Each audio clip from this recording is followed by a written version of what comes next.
ბაქოს ქუჩაზე მცხოვრებ დევნილებს განსახლებისა და ლტოლვილთა სამინისტროს მერიისა და ჩუღურეთის და დიდუბის გამგეობათა წარმომადგენლები შეხვდნენ.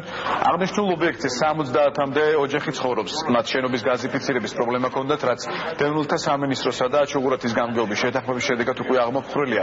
რომლის დამადასტურებელი ბარათებიც დღეს გადაეცათ დევნილებს. პროექტი უკვე მზადაა და კომპანია ფასტრანსგაზი მუშაობას 24 სექტემბრიდან დაიწყებს.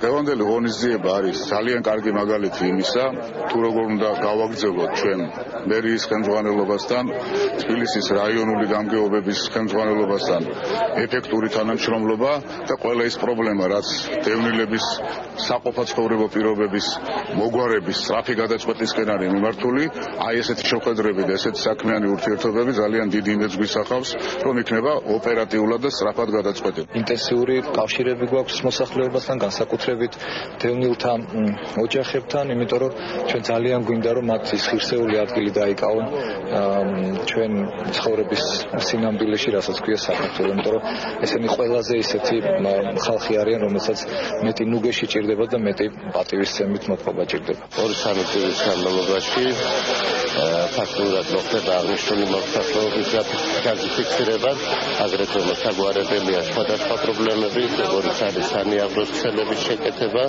და სხვაგვარი სამუშაოები, რომლებიც უახლოეს პერიოდში მოგვარდება. განცხადებით მივმართეთ, როგორც კი ახალი ხელისუფლება მოვიდა, ამ განცხადებას მაშინათვე მიაქციეს ყურადღება და დღეს აგერ ნათლად ჩანს, როგორ მოვიდნენ ყველა თავრობის მთავარი პირები და აგვისრულეს ნათლად.